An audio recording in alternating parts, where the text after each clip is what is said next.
Hey, I'm Troy Haynes, the Sky High and Fly Guy, and I'm here to tell you, as you get older, things get harder. I'm still training with my guys, but getting into my 60s, and I need to keep up my numbers. What are those numbers? I need to keep up my protein levels for muscle mass. I need to keep up my calcium for bone density.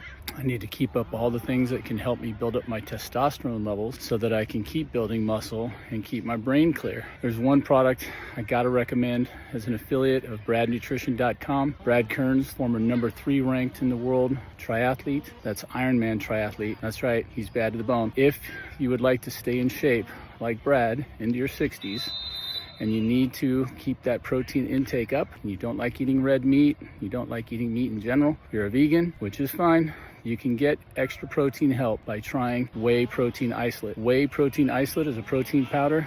It has 20 grams of protein per scoop.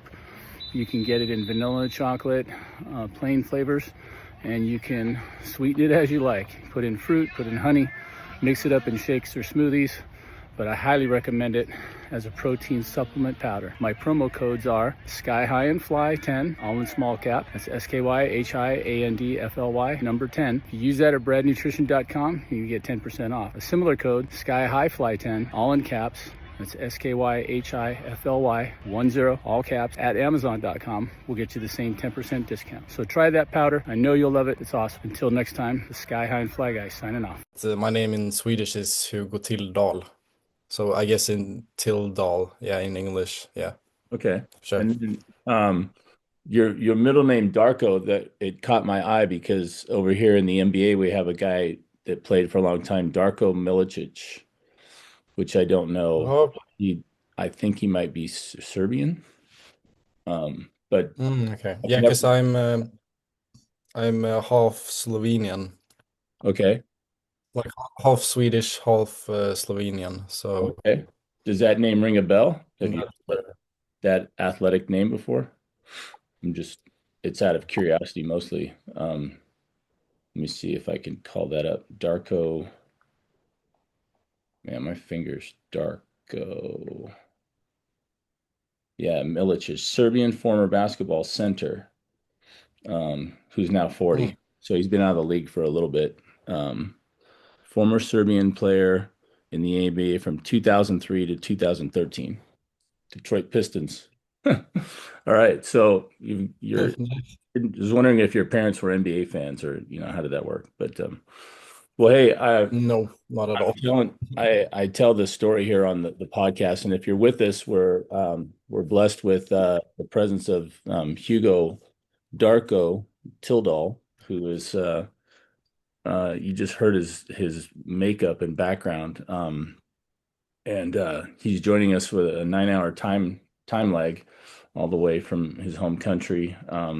And the way that I came across your stuff, as usual, is on Instagram. So almost, I would say 90% of my guests are people that I've seen doing what they do, which is usually a jumper. So high jumper, long jumper, triple jumper, pole vaulters. I've worked with all of those types of athletes. I have a little bit of experience now working with some multi-event athletes. And if they're not a jumper, they're usually either a coach or a trainer of some kind, explosive speed. Maybe they're championing plyometrics, some kind of power program. So Well, that's cool. we looked at and talked to one of my guests was Brad Kearns, who's a former, a world ranked Ironman triathlete. We've had some people with some psychology background trying to, talk about sports psychology to see about, how can I become a better, whatever, competitor or trainer, all those things. So you are another jumper, and I saw Yeah. your jumps at, I think what you jumped 2 meters and then 205, right? And then was there Yeah. anything? And I asked you about if that was your PB, and you said, yeah. So Yeah. tell us about you, man. Everybody's interested to hear about you and how you got going on your jumping, and I'd like to know, the things I'm always curious about is, both training and how you got started. So how did you get started high jumping? Like from the start, I was actually not doing high jump when I like began practicing athletics. I was more into like middle distance from the beginning, Hmm. and then I switched over to doing both high jump and javelin at the same time. And then when I turned 18, I realized that okay, I need to like go for one of them because you can't really build muscle on the upper body for high jump, and you can't really like it doesn't really work in between the two events, even though I loved them both. Right. Um, so then I started to like go full in for high jump, and I've done that for like 2 years now because I'm 20, Hmm. and my goal is to just yeah keep going with that. And the time difference between us is because I'm from Sweden and more particularly from Gothenburg. Um, and yeah, I've grown up here and planning to just keep going with my coach who I practice with here in Gothenburg from like keep going on with that. Right. So Okay. yeah, that's like a short background about me. Okay. Well, we've been blessed a couple times in the past to have some other Swedish coaches and athletes. So we'll do some name dropping. Do you happen to know Henrik Toms at all? Yep, I do. Yeah. So Henrik has been on a couple times, and we've learned. You know who I really obviously now am. I need to. I don't know why I haven't. I need to work through you and Henrik and say, hey, how about the little guy that jumps 7'11" and a half? Can we get, the great Stephen Holm on here? I would love to get him talking. Oh, And yeah. uh, I believe is I'm gonna show my own lack of memory here. Fabian Delrid? Have you met Fabian? Yep. Yeah, I do. We compete against each other at least the Swedish champs, like the senior Swedish champs. So yeah. Yeah. Big dude, right? Like 6'9", kind of a giant guy, right? Uh, yeah, what is that Yeah, in it's, meters? Is that like over 2 meters, I think? 205 would be 6'8 3/4, so he's like 205. Oh, holy shit. Yeah.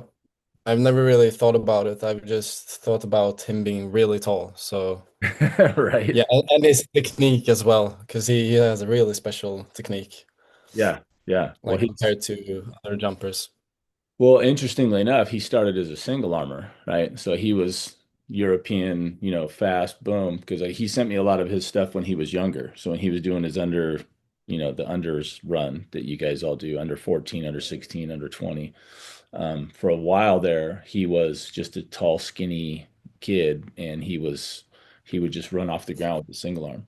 Beautiful high cycling, Hmm. all the traditional, stuff. And then what he sent me was traditional what I would call an American power jumper, where he would gather both arms, reach back, and drive both arms up like Yeah. crazy, and he wouldn't cycle his feet at all. He scrapes his foot on the ground. He left a dust trail on the ground when he jumped. He jumped 231 or something. I think he jumped 231 or Yeah. whatever 7'7 3/4" is. So yeah, an amazing transformation. So we talked about that. But again, we're name dropping and wandering off of you. So you decided to pick high jump, and you're 20. How does now? I've talked with some athletes like yourself over in Sweden, obviously, and some of the other places. Abraham Vogelsang has been on a couple times. He was a decathlete from Norway, and now he's over here in the States. So I have a couple curiosities. Number one, did you grow up doing that, the system over there with like the local clubs? And then number two, has anybody talked to you about coming over here to the States to compete? Yeah, I've had through Instagram people reaching out to me to like sign me up for something in the States, and I've just declined every one of them because I don't know, it hasn't really like dragged me in interests to like go over there because I'm so like already so happy with my coach and what I do here. so I don't feel like I would benefit that much from it. And also, I don't really want to go there because of yeah, just like general stuff, getting away from like friends and family that I have back here in Sweden. Yeah, And absolutely. so yeah, I really be believe in my coach's like craft that we are going right now. Um, and I guess I just don't wanna leave that. That's like the main reason for it. Right. Yeah. So and totally understandable, right? It's the US is kind of crazy right now too politically. There's a lot of things going on in our country where I don't I'm kind of curious about that for the first time as an American and knowing, what's going on in the world. I wonder, what people are thinking, outside the country. Like, do other nations like President Trump? Do they not like President Trump? Are they like, well, you Americans are all, fill in the blank. You're all, Yeah.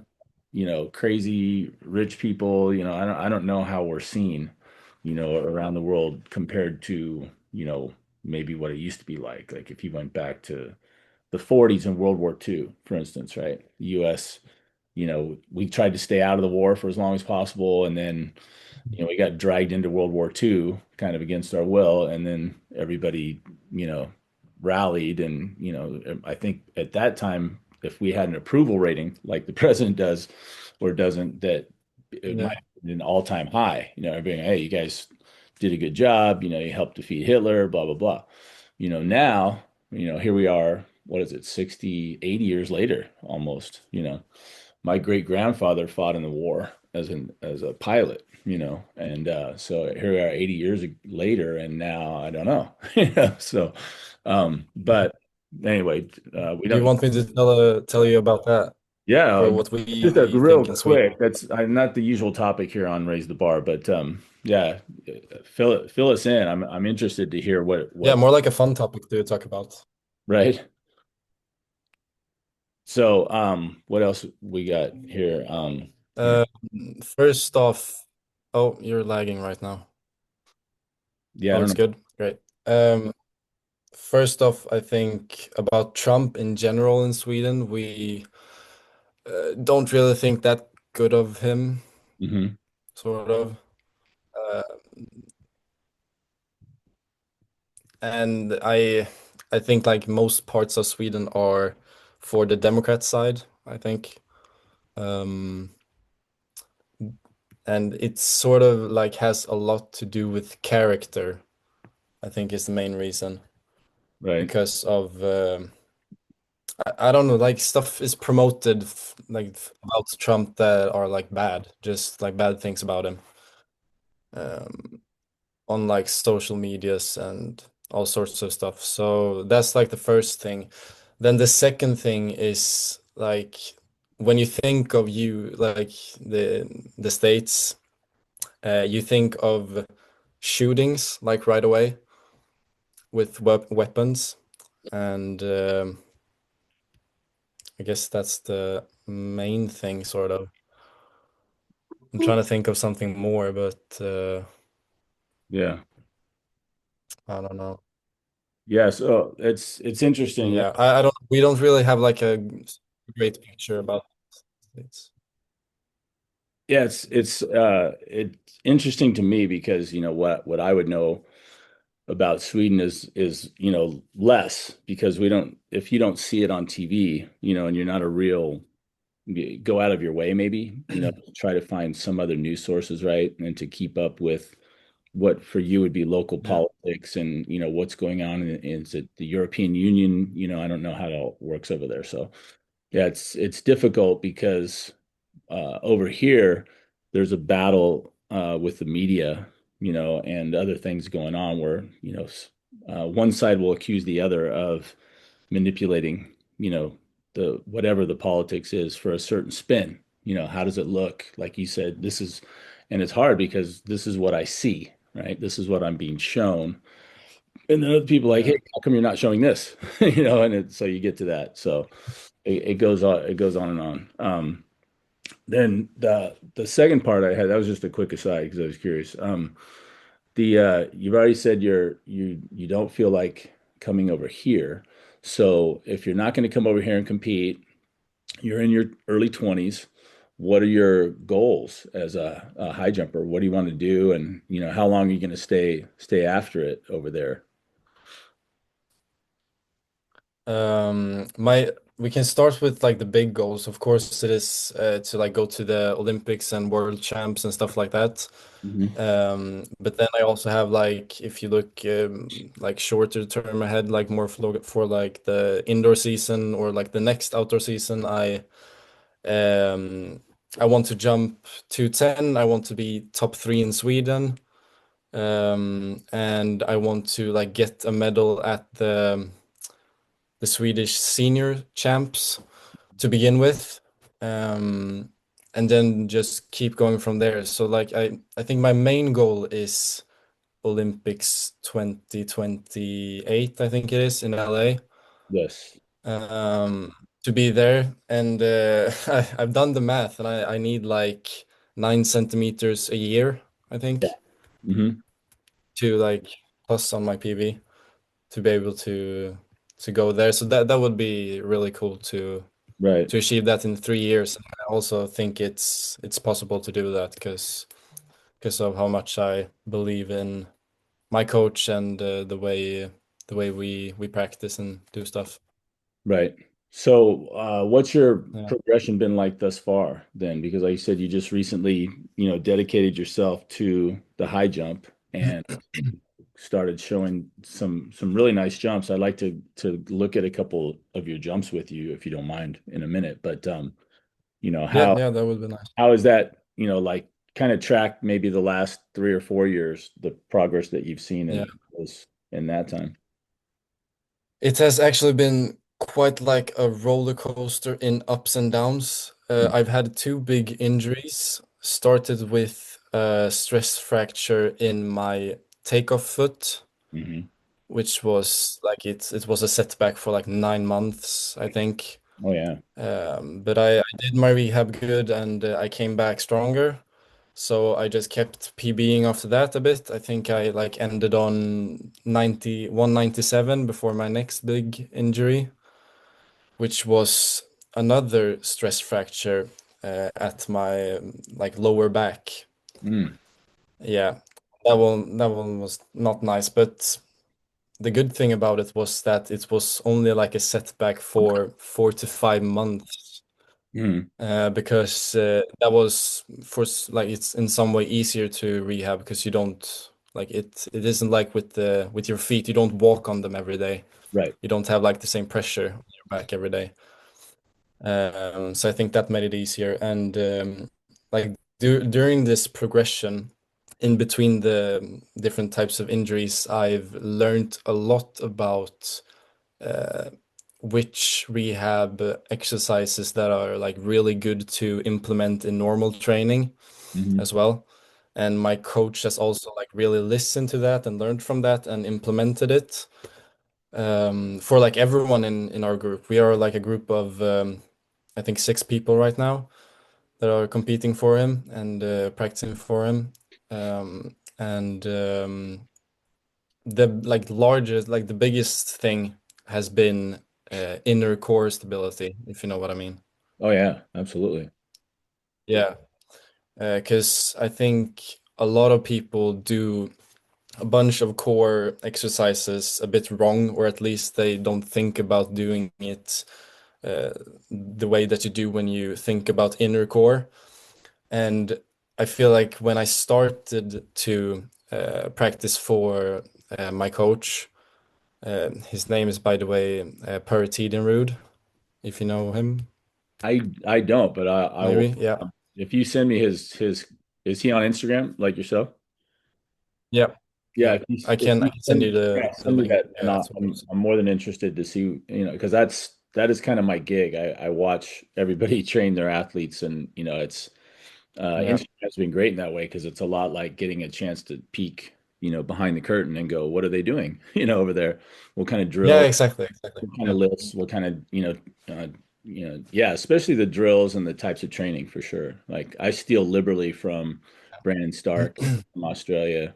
because he's got so much on his feed. There's some people will just show their jumps in competition, and then maybe they do a little, one drill here, one drill, nothing that's comprehensive, of course. I mean, Yeah. everybody's so busy, and what are you going to show every last thing you're doing? Like in some ways, I think we don't want to give away our secrets if we're if we're doing really well with something. Like, okay, That's true. Yeah. I've cornered the market on that. So, yeah, but no, that would be awesome for sure. Can you? Yeah, I'll send you that. It's um what was I about to say? Um no, I was just trying to really focus on that the inner core has been like a key for me to become like a lot better. Because imagine when I got the injury in my lower back, um I didn't really have like a good core strength or a good enough core strength, if you get what I mean. So after that, when I came back, even though I hadn't done any like explosive training or anything, um, like say 2 or 3 weeks after that, I jumped like the same PB that I had before the injury, which is crazy to me because I like hadn't done any explosive training or anything like that. So in that time, I really realized that the core is like a big thing to even be able to jump high, Yeah, um, because of all the forces, of course, in the takeoff and in the curve. yeah. So yeah, Well, that's an old story too. I just got to tell you, as a an older athlete, I won't tell you how much older I am than you are, but I've seen a lot of changes in the world of athletics from the early 80s. When I was an undergraduate at UCLA, I studied kinesiology, which was, study of human movement, blah, blah, blah. Back in the day, you used to say that word and people look at you like, what does that mean? And you're like, well, think yeah, of it as PE, right? For the most common people, they would just go, oh, PE, okay. So you're one of those guys. You're like, yeah. So inside of that field, of course, with the explosion of athletics into this multi-mega million billion-dollar businesses that, Major League Soccer, football, basketball, baseball, all those, and then all the minor sports that make up the Olympics and stuff like that, which, depends on the level for minor. But um, so with all the big money comes big research and the big push, towards bigger and better and faster and, all those things. And of course, what happens then sometimes is you get injured, sometimes it's a catastrophic injury, you blow out a ligament or something ruptures or tears. And then other times are chronic, like your stress fractures, right? So that's not usually just one thing that does yeah, that. It's just a repetitive over and over and over. Your shins are bothering you, but you toughed it out, right? You're like every other high jumper ever. You're just like, oh, I'm just going to keep jumping, And all of a sudden, stress fracture, splints goes to stress fracture, right? And classic. then all of a sudden, boom. So, and then what happens is you rehab, right? And when you rehab, depending on the level of the rehab, you many times will come back as a better version of yourself because what was a weakness is now strength, right? What was something that you Yeah, weren't aware of it, maybe you were aware of it, but you didn't know how to fix it. Your body finally stepped in and said, hey, hey, hey, Hugo, stop this. Okay. If you keep jumping, not only will it just be a stress fracture, but maybe your whole leg cracks in half and we got to go from there, right? So you're forced into a shutdown and then you recover and then you're just like a broken bone comes back stronger than the original just because it's laid down more calcium and it's overhealed. And, of course, if you continue to stress it, it gets stronger, if you do it smartly, right? So, and you see the same thing with that low back injury, right? You said, oh, well, what do I do? I know my uncle fractured a vertebrae in his back when he was a truck driver. And like you said, they didn't really do much with him. You can't put somebody in a cast for your back, like they don't put you in a full body cast. So you're just sitting there like this while you heal, right? So you do get up and walk around and there is some weight bearing on there because the weight of your upper body is pushing down on your low back, right? So they said, hey, Hugo, let's do a lot of core work, right? So both, abdominals and, lower stomach, and maybe tie in your hip flexors a little bit, and then go on the backside, hit your glutes, your low back, right? It's extensive work. And when you strengthen it up, like you said, you came back and you're like, hey, this is a lot different. I've got, maybe I don't collapse here. Maybe I can hold vertical a little bit better, right? Resist Yeah. with my core instead of just bailing into the bar, right? So all of a sudden, hey, I'm hitting vertical better. This is easier, right? So it's funny, but it happens to, a lot of people unless here are our big examples usually are like football. In football, when people get hurt, they do tend to get these catastrophic, you blow out your ACL, right? And so what do they do? Now, of course, in the old days, it used to be just like, I don't know what they would do with ACLs in the old day other than, clean them up a little bit, maybe reattach if it was a complete rupture, and then wait it out. That was the old game. It used to be immobilization for a long time, which would just let everything atrophy, and then you'd have a slower rehab. Now I to what I understand more and more now is there's a much earlier attempt to start to get the tissues to remodel by loading them, right? So within a couple days of a surgery or something, which you didn't mention, I don't know if you have a surgery on either one of those stress fractures? So they diagnosed you as a stress fracture. No, no, I didn't have a surgery. I just Yeah. got sent to therapy. Yeah. Yeah, So you just went into just recovery mode, right? So did that and then yeah. yeah. So here, And like the thing was yeah. go ahead. Sorry. I know. I think. Oh, the thing was with my foot, it was that at first I thought I would get like something for for the foot, but the same thing there, just walk on it. Don't walk that much on it in the beginning, and then walk more on it. It's like, okay, take it slow, I guess. And same for the back. So yeah, not really like a surgery or anything, just Right. um, comments about what you should do. Yeah. Yeah. Yeah. Muscle strengthening, right? Little different things. I mean, there used to be a really, I think it used to happen more in our training rooms here, which was a lot of ultrasound work, right? They would put the jelly on you and try to, work through the area, heat it up, but I don't see as much of that anymore. I've worked with a couple of really solid, what we call, PTs, we call them physical therapists. And, Yeah. depending on their training and their experience, you start to get someone who's been around for a while and they really know how have refined their craft, and you'll go through like you're saying, a pretty good regimen, where you're like, okay, I'm working harder now than I did before, but it's generating a real positive result in this one area or whatever, right? And maybe it's, multi areas across the body as you're rehabbing. So lots of times people come back and, like you said, you were better than you were before the injury, which would obviously be the desired goal. So um, that's that's a whole nother topic. Like I said, I've had a couple guys on that are that profession, the physical therapist side, who can be remarkably like your your explosive speed guys and your power trainers in a lot of ways. They're just come in at a different point.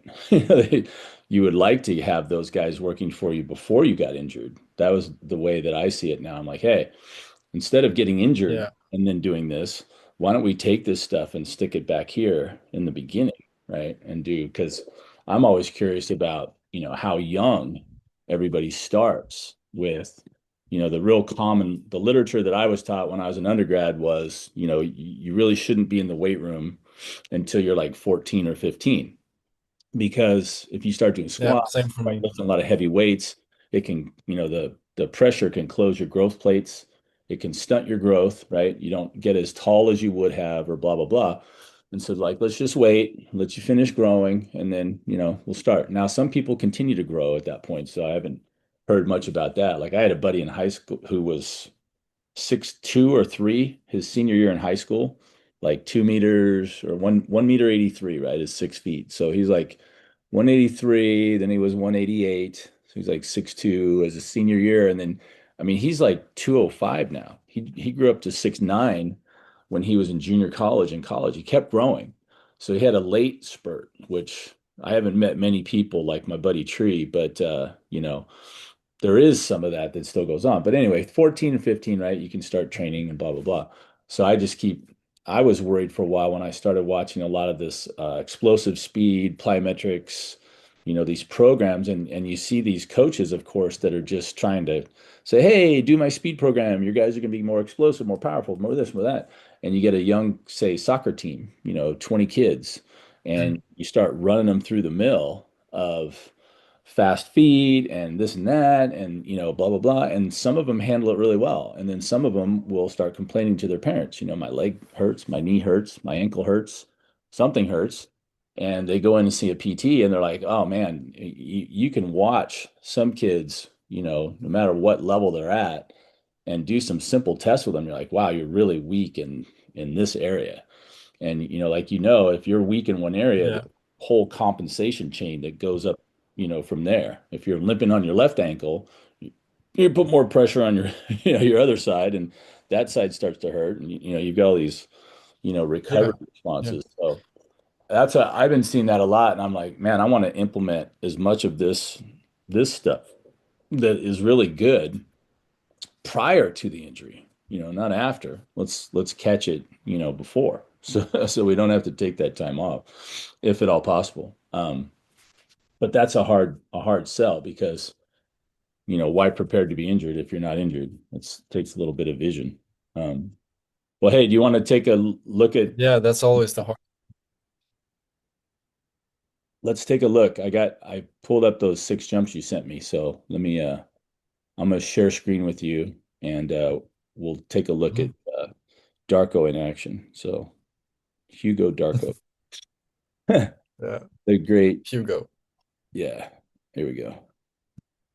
The Darko stuck with me. I can't get over it. All right, here we go. I've got, where did those other three go? They got to be around here somewhere. All right. Also, a thing you could do with physiotherapist is to just like hire in for like 1 day to test the kids. I think would be like a idea. Yeah, yeah, If you don't have like the knowledge as a coach, right. See, just like have that as a general thing to do. That would be like a lot. absolutely. The things you can look for is just simple, unweighted, Wow. full squat, right? Just say, hey, put your arms across your shoulders, put your feet, shoulder width apart, point them straight ahead, and go down and show me a full squat, and you'll see all kinds of Yeah, stuff. yeah. You'll see some people with rounded back.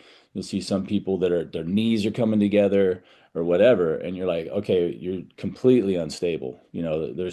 And see Yeah. what happen most times is parents will take those or trainers or coaches that don't know what they're doing, and we'll start having them just continue right here. Oh yeah, perfect. You're going all the way down. You come back up. Okay, you're good. Here, throw some more weight on there, right? And then you're loading these tissues with even more force, and they're in terrible positions. And of course, things start to hurt. So it's like you gotta have a good eye for technique and all those things. You can do some real pretty simple tests, like you said, to maybe weed out, some of the ones that, hey, we need to we need to do some of this other stuff before you get to this stuff, because there's definitely Yeah. levels. Should be easy to understand, right? All right, The so problem also, can I just comment on one yeah, thing? yeah, The problem is also that when you're younger, you don't really have like a coach that like specifically is saying like you do this and you do that. It's more like everyone do this, which is like really the main problem in why just some people manage to do the stuff like the exercises you do. And I feel like it's really hard to implement something like I mean, let's say um you are like weak in your back or you are weak in your right knee. I don't know.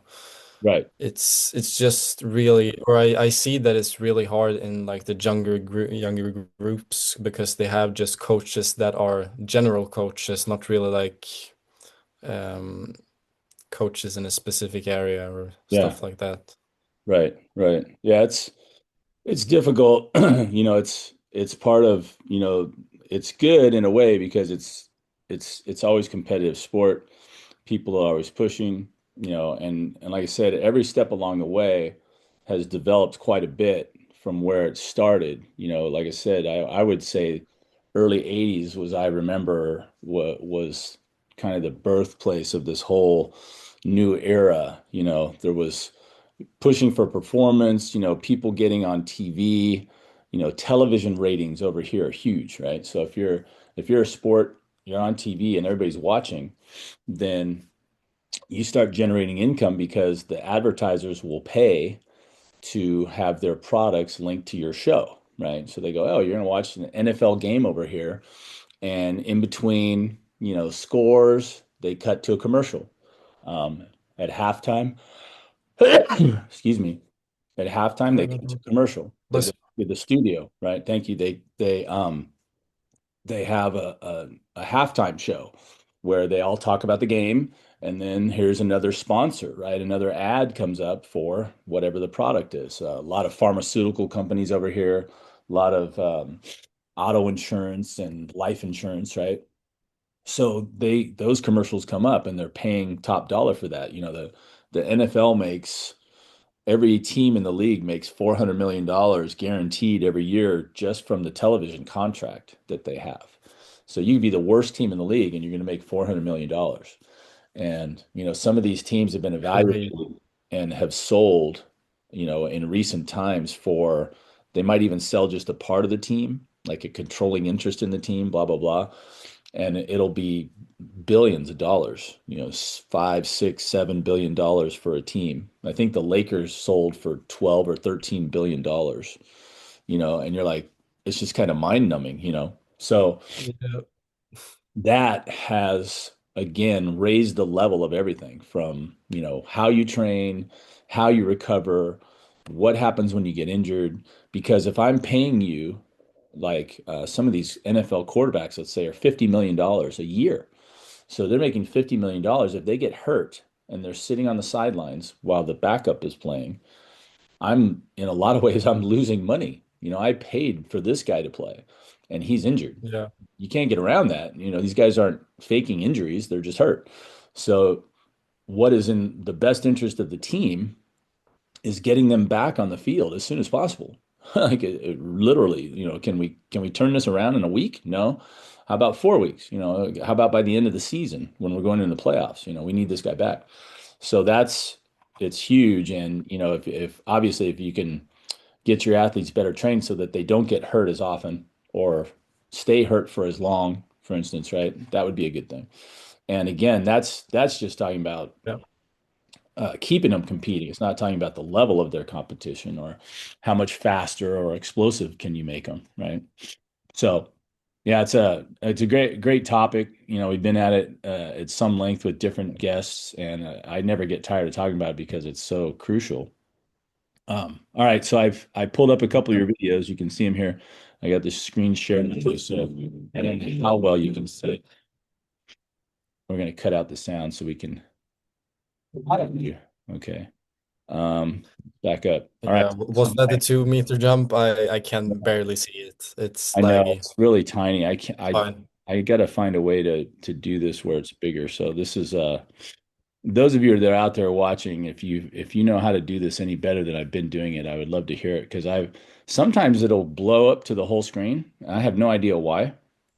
Other times when Mhm. I, try to make it bigger, this is as big as I can get it. So, um, I'm looking at you here from the backside view, which is not I my. can do this. I can look at it at my own phone Okay. at the Um, same time. Good, good. So, this is one of my least favorite angles just because I can't see a lot of the things that I really like here. Like I can't tell how your knee drive, if it comes across, you see the backside angle here. Um, Foot plant, are you pointing your foot at the back right corner? Are you pointing it at the standard? So I do like seeing Oh, you're looking. a lean angle Yeah. here, like right about here, especially see how you're pushing away on your left foot before that right foot comes in. I like that. Yeah. And then right here, see that And it's hard to see here either. Do you guys ever emphasize the last two steps where I was trained by a little Romanian named Baru Elias, and he was like all the time would tell me, I want you to go heel toe on your last two steps, right? And I've come to see that as mostly for helping me to lean back, and lean away from the bar. That heel toe, heel toe. You can't run heel toe all the time because it's not as fast. You No. you can't you can't do that. But for the last two, you can accelerate through that and it can work, right? But it's more about tilt back. So always curious about that. Um, so you say this is 2 meters, Yeah, I've heard of that before, like heel toe, but I think we haven't really said it like to specifically be for the last two steps. I think just in general in the curve, right? Right. sort of. Seen a lot of that on the curve, depending on the athlete. I think heel toe might be a little bit harder to cycle through as well, for some reason, just because when you're running full speed, it's really easy to cycle your feet, but when you start going Yeah. heel toe, I think it's a little bit different, slightly different dynamic. But okay, so that's not my favorite angle, but there are a couple things I can pick up. I love whenever I see an athlete that's in a decent layout position, which you are here, and your head and your feet are on the same level, that's a good thing. Like there's too Yeah. many athletes at as they're coming up, especially, once you see a lot of elites, they don't usually, throw their head back into their layout too early, right? We get a huge rash over here in the US, I think, of young athletes who really haven't had any coaching. So it's a huge problem because track and field in the United States is probably down at the really down towards the bottom of the ladder as far as how many athletes go to those sports. Over here, if you're a young kid and you're watching TV all the time, you want to play football, you want to play basketball, you want to play baseball, hockey, maybe soccer, those all get seen all the time. Track and field over here is very intermittent. When you're seen on TV, it's either the Olympics once every 4 years. Maybe they show the NC2A finals, usually on a delay. Yeah. If it's on channel two, if it's on another channel, you might be able to watch it live, but you got to search for it. Like finding it is half the problem. You have no idea where to go to find a track meet. So there's that. But That's the usual thing for some competitions, that we have to like search up a certain live to be able to even access it. right, But for like the senior Swedish champs, they have a like live that is on, like, I think it's on a main channel, I believe. right, Or maybe it's not, now that I think about it. But yeah, it's also like really not that like highlighted as football and other right. sports like it is in the US. So yeah, Well, this not good. allow me to go through here. I love the start of your approach, what I call the European start, which, the Americans used to Okay. just stand there, right? And they'd stand there and go like this.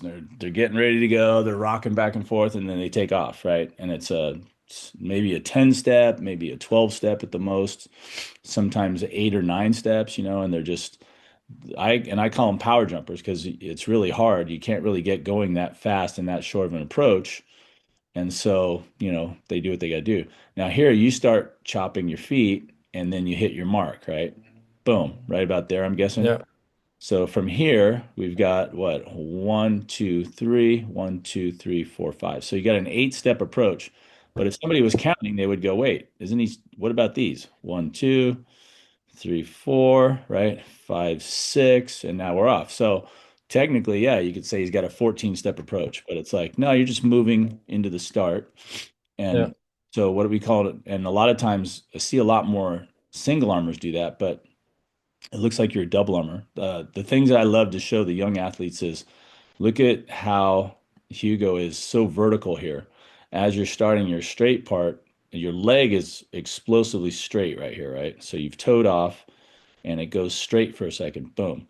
So you're already up. Lots of people tend to be really forward here. especially the power jumpers. But your advantage is that you're already moving, so you don't have to drop forward so much to get going on your journey here. Yeah, that's the thing I like about it.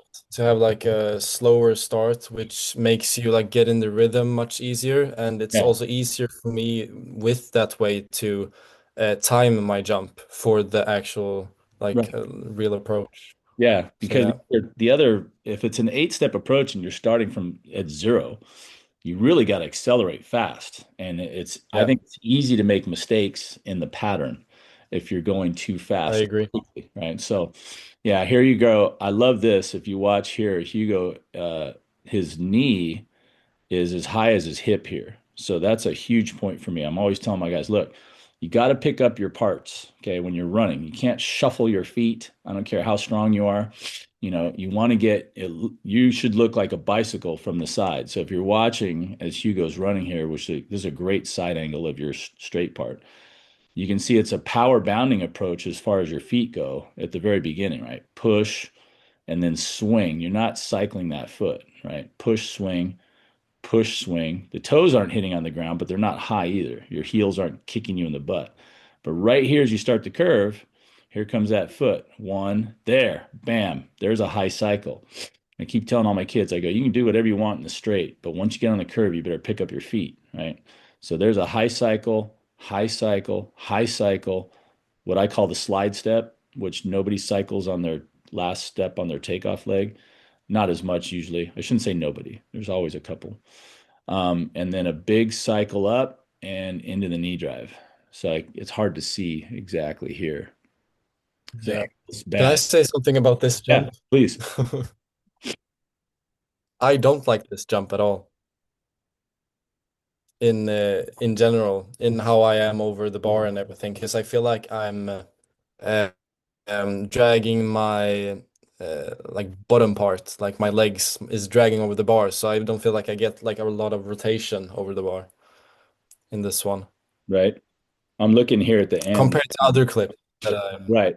Well, yeah, I always judge it on where you land, right? So if you land anywhere on the flat of your back, no matter if you're spinning and your feet wash over your head, you could go, yeah, it's pretty good, right? One of my judgments, like I said, is here when your head and your feet are on the same level.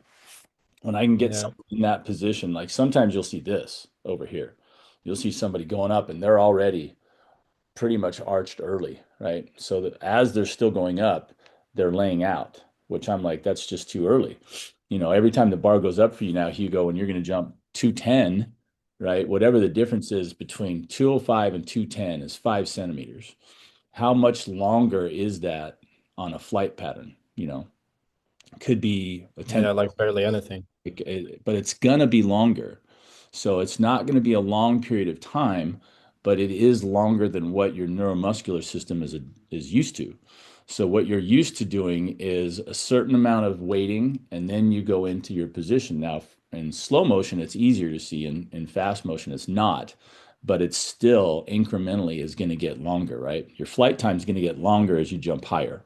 So that changes everything in that your sequencing has to be more patient, right? You have to be patient before you get into your layout because you start early, picture you make it easier for everybody to go, okay, let's say instead of 210, it's 230. What's the difference? That's 20 centimeters. That's a lot.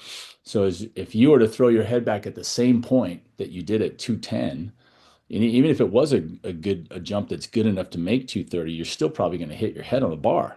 You didn't wait long enough, for that to Yeah, happen.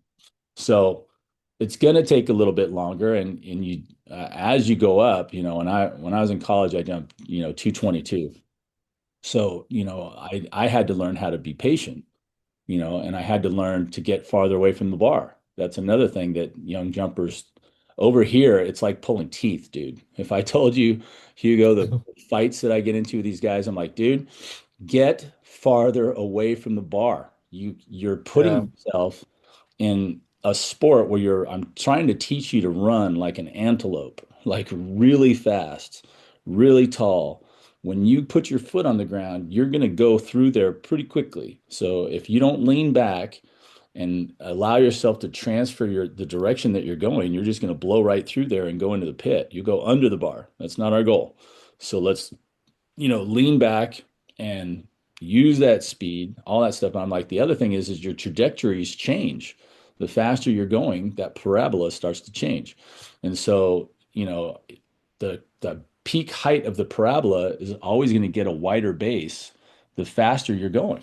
Because I go, look, you can't, and maybe you can attest to this, you know, I'll tell the kids, if you want to practice hitting vertical, you slow down at first, right? If I go, hey, let's try to hit this angle. Let's try to jump off the ground at this angle. It's a lot easier to learn to do that at a slower speed than it is a higher speed because trying to hit, off the ground away from the bar, driving your knee back into the curve is a lot harder the faster you're moving, and Yeah. your odds of hitting what I would call straight vertical. So if we come to yours there, you can see the leg is straight and there's a little bit of wash through. You're hitting vertical pretty well. But I've got jumps of Tamberry's where I've got him to toe off and seen that his body is actually angled away from the bar as his toe is leaving the ground at high speed, which is amazing. I call that inside vertical.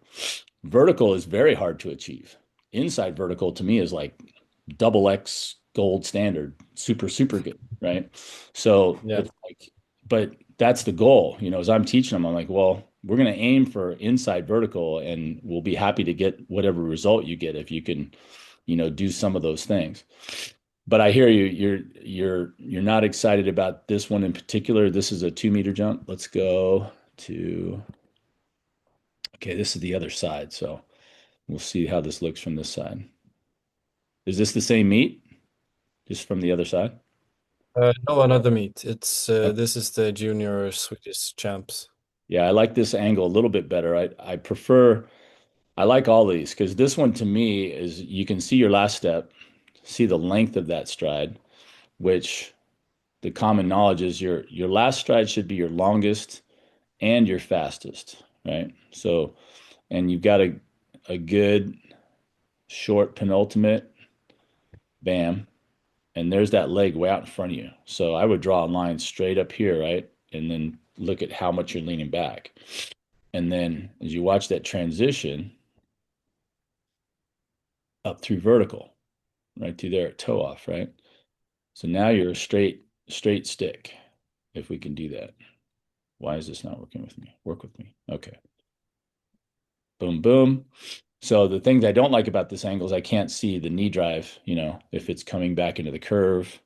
Um, and here, this is what I call an early head back, right? Your head is going back and we're not to the bar yet. So I would like to get that to weight. But for you, I mean, you're still in a pretty high bridge here with your head and your feet on the same level. So it's not hugely detrimental. I like to I teach my guys to ride their knee longer if I can, before they lay out. So, and that might be, but you're not too close. I'd like to get the No, head, I want to work on that. To have the knee drive be longer. right? So that's actually one thing I'm really working on. Yeah. Do it when you do drills, just a suggestion. Hurdle drills, one-legged takeoff drills over hurdles, stuff like that. I stole it from Brandon Stark and it totally made sense to me. But if you watch him, he does a lot of drills where he drives the knee up and then he just leaves it up and he'll just fly through the air and land on the same leg that he took off with Yeah. and continue, right? So that's a good thing because Yep. it teaches your brain to just ride. I call it knee ride. There's knee drive, which is the angle of that knee coming across and getting as high as your hip and all that. And then to me, knee ride is like leave it alone, leave it up and ride it up till you get to the whatever floor that is that you're getting off on. Like if you can ride your knee to the bar, you're over halfway there the way I look at it because your hips are, your halfway point. Your knees are way down below your hips. So if I can get one knee and then the other knee over there, then it's easy, right? So some guys are just super bendy. You've got a decent, nice high bridge layout position, but some guys you can tell. I've had a couple athletes in the last 5 years that come to me and they're just what I would call layout kings. Like they look just super curvy, bendy, and you're like, they barely get their knee off the ground before they're laying out, and they make bars because they've got good timing, they've got good spatial awareness, and you make a lot of bars. I'm like, dude, as the bar goes up, you're going to have to learn how to delay that move. I love the move that you have. Your position is beautiful, but let's learn how to ride your knee first, right? And that sometimes that'll work and sometimes it won't. It depends on, your level of skill, I guess, as a coach, if you can talk them out of it. And then the other thing I like talking about is those arms. Like you're doing a great job of getting what I call high hands, especially for a double armor, right? Not a real marked. I'm going to use you as an example to some of my guys because you don't really have what I call a gather, right? There's no particular place in your jump where you bring your hands together and then you swing them back together, right? They're just kind of running at high Oh, speed, right? not like Harrison. Little bit of a hesitation on one Yeah. side, and then you kind of get them together, And so here we go, and then boom. But I like the hands way up, right? Not short. Like if you get that real quick, some guys are like boom, and their hands are barely eye level, right? And so there's no extension there, and there's a significant part of your body mass that you can elevate through takeoff by having your hands higher. You watch an NBA guy jump up and grab the rim with both hands, or tomahawk dunk, right, with both hands behind their head. Those are high hands. Okay, so if you can get them, I think it works, especially from farther out and all that. It shouldn't be a detriment. But the disadvantage of having your hands that high is that you won't spin as fast, right? Because your body's longer if you're going to rotate over the bar, like you were talking about earlier. So what do I got to do with them once they're all the way up? I got to either bring them back towards my hips, or maybe you can connect, right? You see a lot of guys do that, reaching their hand for their heel now. Okay. So here you're kind of in that position. If you look at this, where your hand is way out here, your head's back and your feet are down here.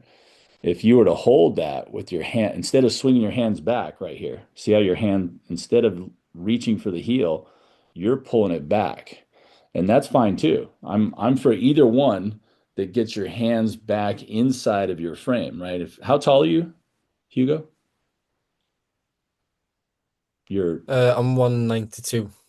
okay. So I think that's like yeah, 6'3". yeah, somewhere So in 195 would be 6'4 3/4. So yeah, you're about good 6'3". So you're long. If you're in the air, if your hands are up over your head, you're really long, right? And you're not going to spin if you leave your hands up. Why does everybody bring their hands back? So you can either bring them back, right? And I see some people will go bring their hands from here just to here and have their heads thrown back. Their palms are kind of up by their heads, like almost like they're a waiter carrying a tray glasses. I oh kids like this. I'm like, you can look like a waiter and have them right here. As long as you start here, bring them back down. Now my hands are inside, lower than my head, then I don't have to worry about them making me too long to rotate, right? So I can bring them down here, or I can just swing them back straight, which is kind of what you're in the middle of doing here. Everybody's backside arm usually just drops. See how the arm that's farther away from the bar, once you're done, it just drops down to your hip all on its own. The lead arm is the one that's a little bit harder. You got to decide, do I want to bring it all the way back and pose, right, with my hands on my hips, or do I want to connect?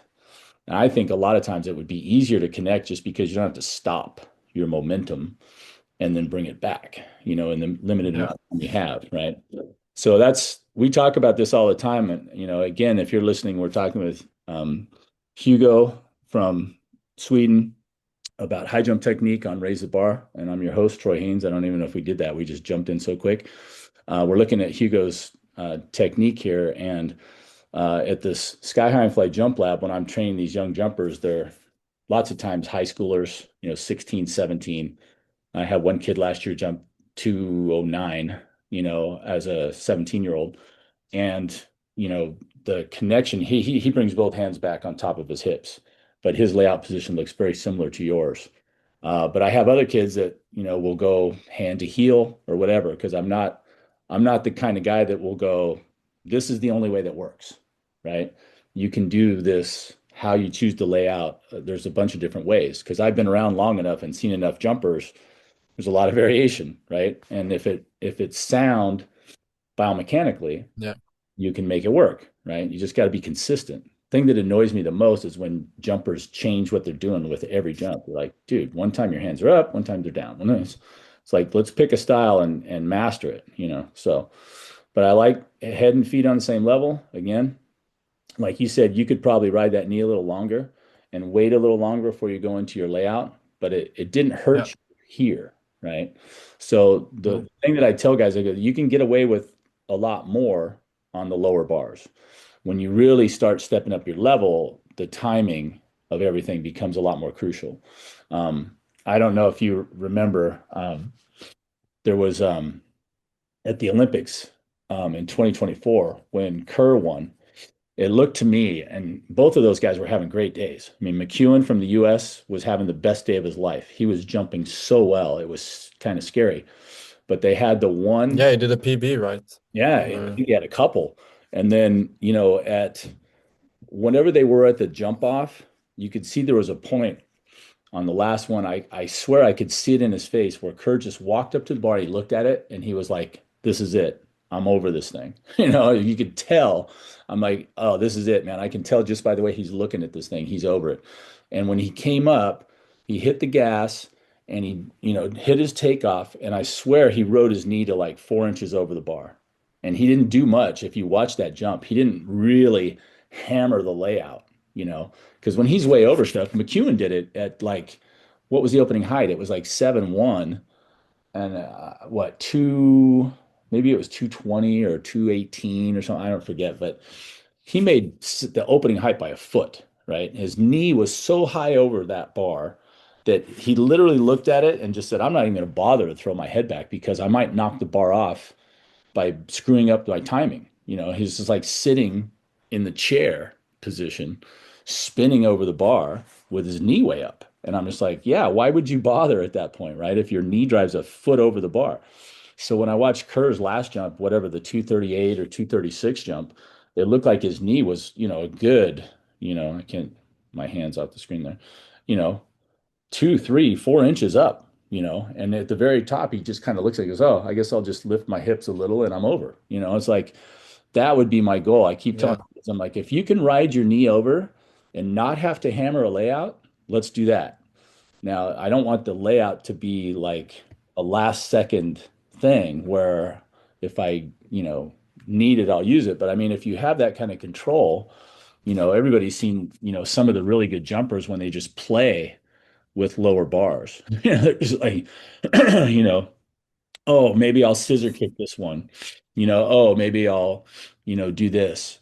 But as the bar gets going higher and higher, I think that knee position is huge. Now here you can tell your knee was going to be fine in the amount that you drove it, even though you popped it early. Look where it ends up. That's good 4 inches of knee, right? An easy clearance with the hips. So it's like, okay, it was an adequate knee drive. Did you ride it as long as we would later? Maybe not, but yeah, it worked out. I think the lean back angle here is fantastic. So the thing that I keep preaching is, for you, what are you going to do from here, right? As it goes up to 205, 210, I'd say you're going to creep a little bit farther out. And as you run the curve, you're going to be able to lean back a little bit more. Let's say 1 degree, 2 degrees of lean back, right? Maybe just a little bit more. Yeah. Why? Because you're moving faster. You can do it when you're moving faster. Lean a little bit more to your right, right? And then from there, all these other things are still going to work. The last thing here, can't really see from this angle, but can you see how much tilt you have to the right? The way I measure that is to draw a line with my analyzing tool that we can't use here, but through your shoulder line. And if you look at the ground Yeah. behind you, it's pretty flat, right? So that's the one thing I can't see here. I like to see more tilt to the right, if at all possible, because we're still just at heel strikes. You're just putting your foot on the ground here. Boom. And then, of course, I like to, if you can, it's really hard to get the head lined up with that leg. Like I draw that line right through your leg, right through your torso, and right by your ear, right? If we can get those all lined up, then it's even. I'm one of those people. I just like straight lines. I don't know. But I think it all comes I mean, out, it is it makes sense. So right? to have a straight line, because if you like throw a stick and it's bouncing over the bar, Yes. that's like the sort of perfect That technique that you classic should have. demonstration. So Yeah. yeah, straight lines are good. I still have that video, and Yeah. this This jump looks remarkably like the other one. This one, you even have less knee ride. Watch. Right here, you're already popping your hip. So you threw that knee down and heads back even Yeah. farther. So, and that's a little bit closer on the timing, right? So I'd say this is probably a little bit higher bar. But again, in my estimation, as the bar goes up, we need more knee ride, not less, right? And that's the hard, No, exactly.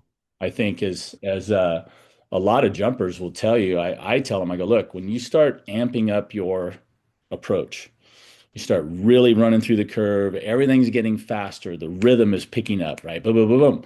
I go, paradoxically, you have to slow down everything else. Once you leave the ground, the whole game changes. It flips to patience and ride because the bar has gone higher. You're doing more work, excuse me, as you're getting to the bar. You're putting in more speed, more rhythm, more this, but and you're off. Now you got to wait because the bar just keeps going up. So you got to learn how to wait a little bit longer. You know, ride that knee a little bit incrementally, like we said. What's the difference between jumps? 5 centimeters to start, 3, 2 towards the end, right? And 2 centimeters doesn't sound like a lot, but it is. And especially with a neuromuscular system that deals in fractions of seconds, right? So we have to Yeah. train to be able to control that, and it's tough. Then you get into the world of, do you use visual cues? Do you use auditory cues? I've had some people say, yeah, I have my coach yell now, and then I'll try to lay out. And I'm like, well, that's a terrible system because what if your coach isn't there? What if you can't hear your coach above the roar of the crowd, right? How are you going to exist? Can you do it with your eyes closed and an internal timing mechanism? Maybe. Can you do it visually? To me, seems to make the most sense. So can I see where I am? And I've been trying to teach people for years, and this is a battle because my coach tried to teach me this. And when he started working with me, I was 28. I was an old dog, man. I had a lot of good tricks and bad tricks. And he was trying to teach me to get away from using the bar as a reference point for takeoff. And I agree. I think the bar is a terrible reference for takeoff. I like the standards. I like trees and poles because those are vertical. So if I want to get vertical at takeoff, I want to compare myself to something that's vertical. As far as the bar is concerned, I think it's a wonderful reference point for layout. Once I've taken off, once I go up, if I'm starting to if you watch Barshim waits. If you watch him, you can see him literally looking straight down the bar. Because first of all, he's a mile Yeah. out, right? Barshim's farthest out of anybody I've ever seen from the bar. It Yeah, looks yeah, I know it's good, crazy. 5 or 6 feet, and he's behind the standard. He's not even level with it. He's like, if you look at Hugo here, let's see where your foot plan is. You could technically be either perfectly level with the standard here. It's hard to tell. You might even be a slight bit behind, right? Because when you go up, or you're going over in the middle, right? In between the two blue poles. So you're pretty much right in the middle. I've seen Barshim's jumps. He almost never gets to the middle of the bar. He's usually going over somewhat slightly before the middle, right? But from way Yeah. behind the standard, which most jumpers, I would not teach them that because if they bail the slightest bit, you can smash that standard with your head, right? But if you watch his jumps, he's waiting. If you see some of the early jumps in his career when he was unbelievable, he's jumping 711 more than anybody, like 240, 241, 242. He took that one jump at 246, which everybody was like, oh my gosh, he could have made that easily. So if you watch him do those jumps, that's where patience comes in, right? Because that's an extra foot of ride for you or I. At 6'10" to go to 7'10", a foot is a lot in the high jump, right? So he would have to wait and wait and wait. And I saw enough videos of him where I'm watching, and the head does not, I don't remember him ever throwing his head back early.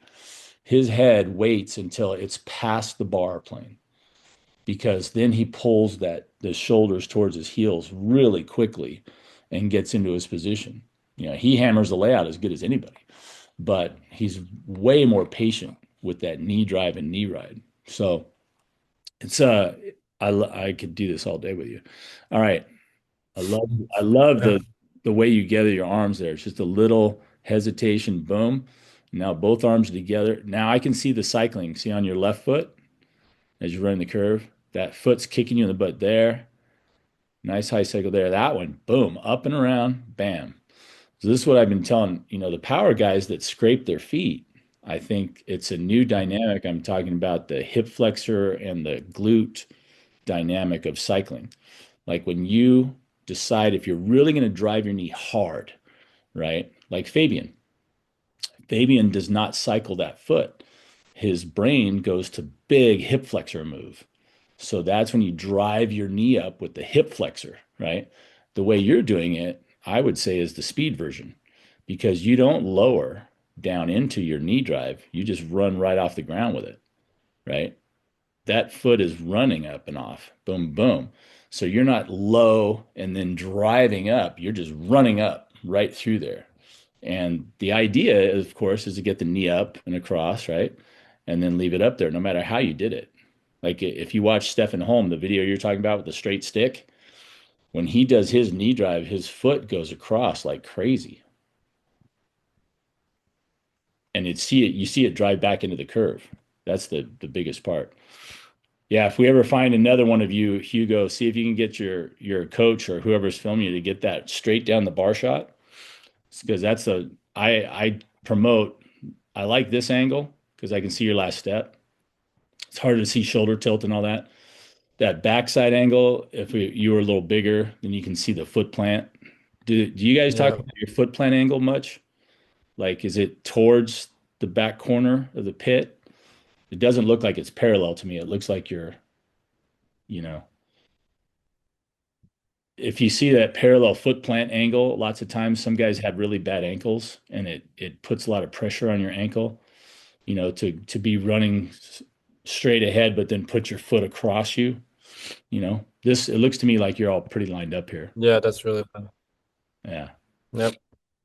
So, but anyway, hey, you got a lot going on here, man. I love the high knees through the curve and then cycling through the curve, good lean back angles. I think I like to see a little bit more shoulder tilt to the right, as you're running your curves. So, and that's fun because if you do your research and watch a lot of different people, you'll see some different ways to, get into that lean on the curve. And that's one of the huge things. I think I cut this one. Where did I put it? Let's see if I've got this one back. And more to the right, you mean that in this clip I'm angled like this? You mean more like that? I Like mean, more straight? literally, like if you're looking at me right now, my shoulders are at 0 degrees, right? I think your shoulders should be Oh, okay. tilted like an airplane wing to the right. You know what I'm saying? Okay. Yeah, I get it. Okay. That tilt is the Yeah, way I more call lean. the third level of Yeah. lean. There's like, if you're leaning back, Yeah. you've got a lean back angle, right? If you've got a lean to the left or to the right, now we're getting the other thing in there. And that foot plant angle gives you another advantage, I believe, if you're like, let's say you're running straight at the bar like a hurdler. Okay. If I'm running straight at it, like the bar is a pole vault bar, and I plant my foot perpendicular to it, man, it's really hard to get my knee drive and turn my body all the way around. But I'm getting a lean back from the bar. And I'm also getting, if I'm looking straight down the bar, I'm getting a lean, whichever side you pick. So I get two leans for free at a 90-degree angle, but it's really hard to get your knee around. So then I go, well, I teach this a lot of times. It's Goldilocks and the Three Bears. Okay. So that running straight at the bar is too hot. If you run straight down the bar, like along the bar, you never see anybody do that, right? Because of the J approach. The old straddle jumpers used to run almost parallel to the bar. So if you decide, oh, I'm gonna be a high jumper, but I'm gonna do the flop, but I'm gonna run straight down the bar. Well, at a certain point, you have to step away from the bar and jump sideways, right, to get into the pit. Be easy to drive your knee across, but it's gonna be harder to get into the pit because your energy is going the wrong direction.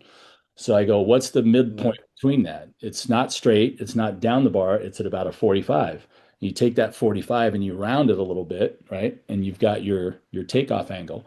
So if you hit it at 45, I get lean back, I get lean or left or right, but now the curve comes in. The better you run the curve, then you start to get that last little piece, which is whichever side of you is closest to the bar should be way higher than the side that's farther away. That's the last piece of the puzzle. You start getting that, those are those jumps where you hit and you're like doing and you're like, whoa. You can feel it, right? You get that look on your face where your coach Yeah. goes, hey, that was it, right? You're like, yeah, I hit it just right, you boom, and you're up in the air going, whoa, this is easy. You miss it and it doesn't feel as good. You can tell right away. So Yeah. that's the story of the three tilts. I'm going to write a book called the 645s. I'll talk with you about that at maybe another time. Well, hey, Hugo, it has been amazing, dude. I'm so glad that you made sure that this happened because I was struggling to get through. I thank you that you were patient and stuck it out with me. And No, no, that's been fun. Yeah. yeah, It's nice to listen to you as well about the technique you're talking about a lot with your athletes and stuff like that. So yeah. yeah. Well, So, if it helps anybody, I'm always happy to show what I'm doing. It's just hard. I'm so disorganized. I've got all these things we talk about here is my happy place. I can talk about all these things, and I need to get all these things in my head out into a book or some kind of presentation, very yeah. organized.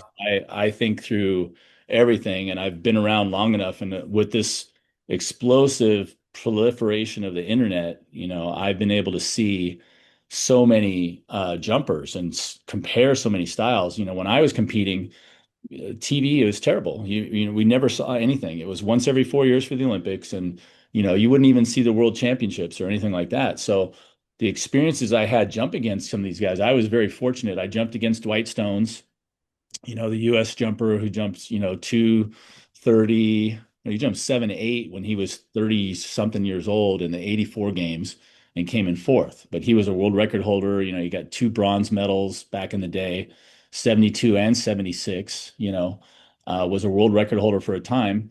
I got to jump against him. I jumped against Doug Nordquist, jumped 236. I got to jump against Sotomayor once when right after he'd broken the world record and jumped 245. He came over here to the States and they had a meet at UCLA, and lo and behold, I went to UCLA and I said, can I jump? And they said, sure. I'm like, awesome. I get to watch Sotomayor in person throw four of the most awesome jumps I've ever seen. He went 7-2, Yeah.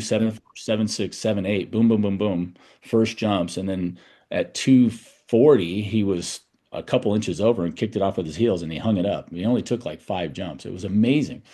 So, I got to see that in person, but I didn't have a great video. So all I have is my memory, of what it looked like. Now I've got all this great video and angles and, really clear, amazingly. The old stuff we used to watch videotape and it's grainy. You can't see anything. So yeah, it really helps. And there's just there's a lot of people out there doing what you're doing, working with excellent coaches and training and, pushing the envelope. So, hey, young man, I'm a big fan. I want to hear about everything. So you get a new PB, please send it. I'll be happy to promote you and say, look what Hugo's doing with his coach. Make sure you get me his info, and let's keep the dialogue going, man. I'd like to get you back on one of these times and see, what is new with Hugo. Yeah, sounds really good. Thank you for having me. It All has right. been a lot of fun. All right. Hey, So I really appreciate the time, man. That was awesome. thank you. All right. Thank you for the Talk to time. you, man. Yep. You bet. Yep, I'll talk to you. See All right. you. Bye.